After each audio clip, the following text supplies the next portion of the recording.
Okay, so this is a module on breast implants. Starting out with a quick this versus that. So we've got two different mammograms here, both of which have breast implants, but they're different. So which one is which? Just point out a few things here. On the red one here, notice that you can see through this one, sort of, as opposed to the yellow one here, which you can't. It's like a total whiteout. So that's how you tell the difference between a saline implant and a silicone implant.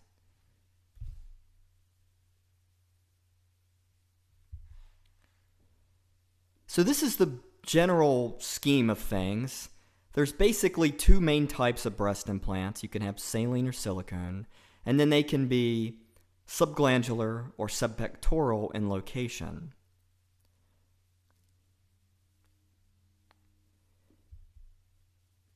Both of which can rupture. So here would be the algorithm, and this would make a good next step kind of question. Patient has saline implants. They could even do a link type question by first showing you that the patient has a saline implant and making you figure it out by being able to see that you can see through it. And then they could say, well, they're suspecting rupture. What do you do? So it depends on what your choices are. The wrong answer is MRI, and the wrong answer would be ultrasound. The wrong answer would be PET or nuclear medicine or anything like that. Correct answers would include physical exam or a mammogram. If they put both of them on there, I think I would start with physical exam because it should be obvious if it's deflated. But if they want you to choose an imaging modality, you would definitely start with a mammogram. The reason is that silicone implants will form a capsule and saline implants won't. So there's no such thing as intracapsular saline rupture. It's not a thing. In addition to that, no one really gives a shit if saline implants rupture. I mean, it doesn't really matter other than cosmetically. Basically, if it's ruptured, you go see your family medicine doctor or your surgeon or whatever. Like, it doesn't require any kind of additional workup. The silicone ones are more complicated, and even though you can start with a mammogram, and if it's a gross extracapsular rupture, it'll be obvious. You have like silicone splattered all over the place, and it'll be clear asymmetry. But you may need, if you want to start cheap, you could go ultrasound first, but the definitive exam is going to be MRI to be able to tell. So this is a good look for a ruptured saline implant. I know it's a saline implant because I can see through it. I know it's ruptured because it's obvious that it's ruptured. It's not an eye test, gross asymmetry, and you can sort of see this one here is sort of folded up like a plastic wrapper. Again, it doesn't really matter. Okay, so this versus that. So we've got squiggly looking things inside of a boob or boobs, bilateral boobs that are slightly different squigglies. Now, the first thing, and I've mentioned this in numerous other modules, is to describe the sequence. Now, breast MR, which we talked about in the last lecture, has specific sequences to look at the breast tissue. Fat saturation is a really important thing. For MR of the implants, there's a special sequence that's done, which is a T2 fat saturated sequence, where basically everything is nulled out except for the silicone. And that's the only thing that you wanna be able to see. All right, so let's look at these again. I'm gonna go through each one and explain it. So this is an implant before it's put inside of somebody, and I just want to point out that there are these areas of infolding, And if you would look at this in cross-section, it would look something like that. And then here's our case. This was our red case. And this is what's called a radial fold. And the reason it matters is because it's a mimic for intracapsular rupture for people that haven't looked at a lot of breast MR for implant rupture. It's the most common trickery with regard to trying to get you to say that there's intracapsular rupture. But it's not. And you can probably imagine that this other one in orange is intracapsular rupture. So what does that mean, intracapsular rupture? So here's a boob, and we'll put an implant in it, make it a little bigger. So this does not happen with saline implants. This is a silicone implant thing. The body it's a foreign body, right? So you're going to wall it off just like you would any other foreign body that was present. So your body forms a capsule around it. And that's what they mean when people say there's intracapsular or extracapsular rupture. They're not talking about the envelope of the actual implant. They're talking about this capsule that your body makes. So if you've got breast implants and you slip and fall on ice, land on your boob, you've got some kind of trauma, you can have a tear here of the envelope of the implant, but you still have maintained integrity of the actual capsule. Remember, the capsule is that thing that your body made, the red thing. In this case, you've got intracapsular rupture. Silicone is still confined inside the capsule, but the envelope is ruptured. So you've got silicone oozing out, but it's not like a gross perforation.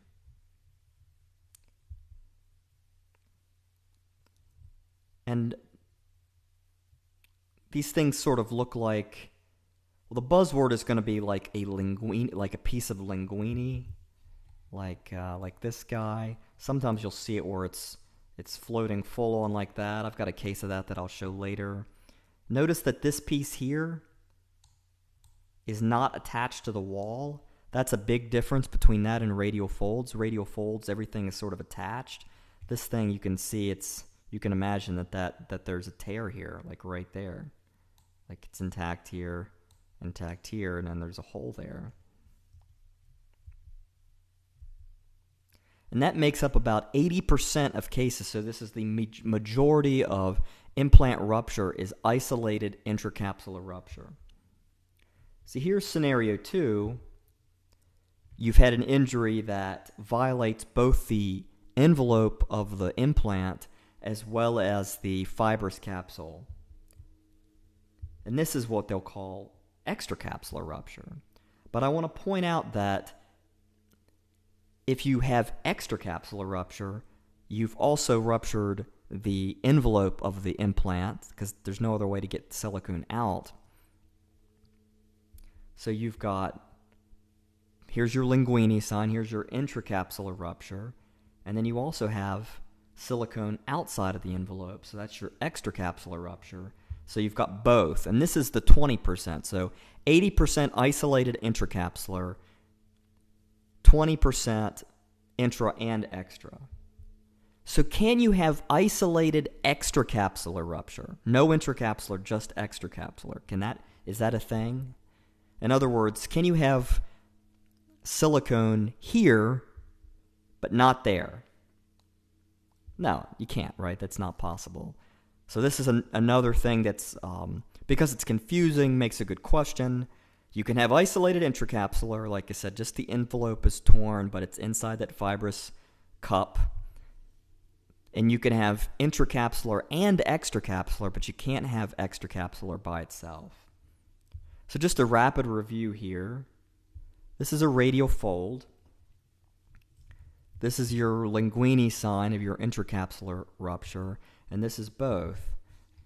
Notice that there's clear connection here all the way to the wall, and there aren't any nothing sort of looks like that, where you've got like a folded up part with silicone on both sides. Nothing looks like that.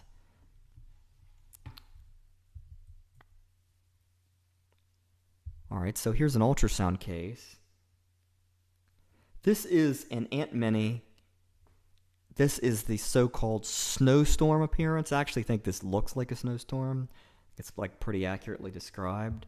And what we're talking about is this sort of gray stuff here. All of this mess. And that's what silicone looks like on ultrasound. So this would be an extracapsular rupture.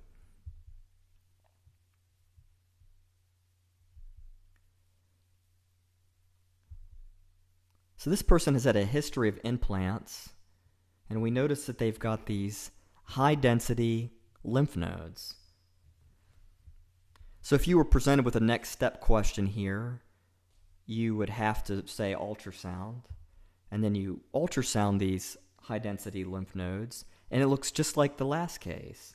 It's a snowstorm appearance inside of a lymph node. And this is the silicone adenopathy.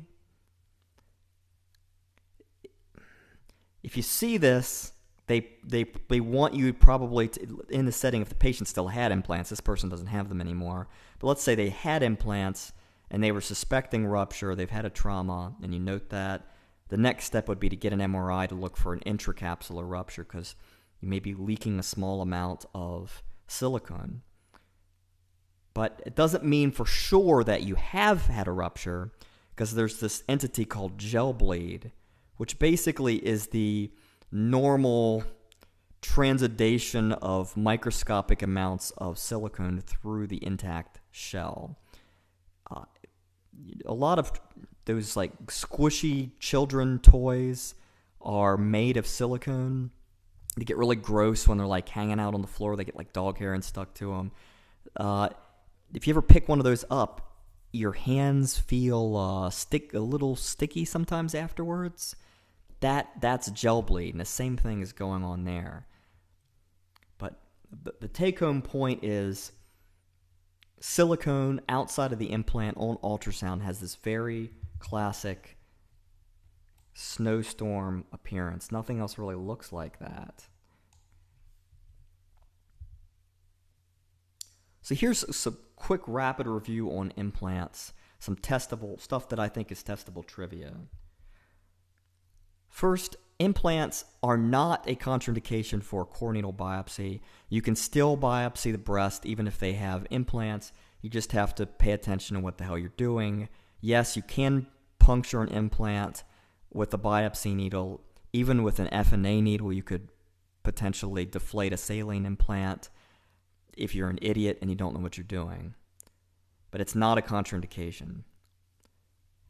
There is not an increased risk of breast cancer with implants. This was a thing that people thought in the 80s or whatever. It's never been proven. Implants do not increase the risk for cancer. They do, however, make it more difficult to screen. So when you do screening mammography in the setting of implants, you get 4 different views. You get your standard CC view and your standard MLO view. But in addition to that, you get a displaced CC view and a displaced MLO view, and that's something the tech has to do where they try to push the implant out of the way and just image the breast tissue. So I mentioned at the very beginning of the talk that there are subglandular implants and there are subpectoral implants. Now, the benefit of subglandular implant is that supposedly feels more natural. Supposedly. The subpectoral implant, the advantage to that is that it's easier to displace, and so when you do a mammogram, you've got, if you're going to choose which one you want, and you're choosing it based on which one's easier for screening, you would choose a subpectoral implant. If you were choosing it just based on cosmetic feel, you would pick subglandular implant.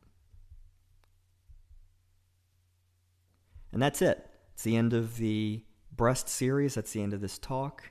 The next talk will be headed into our nuclear medicine series. You probably have noticed that a lot of the nuclear talks have been scattered sort of throughout the rest of the modules, but I do have a few that are dedicated nuclear talks, and that will be headed now.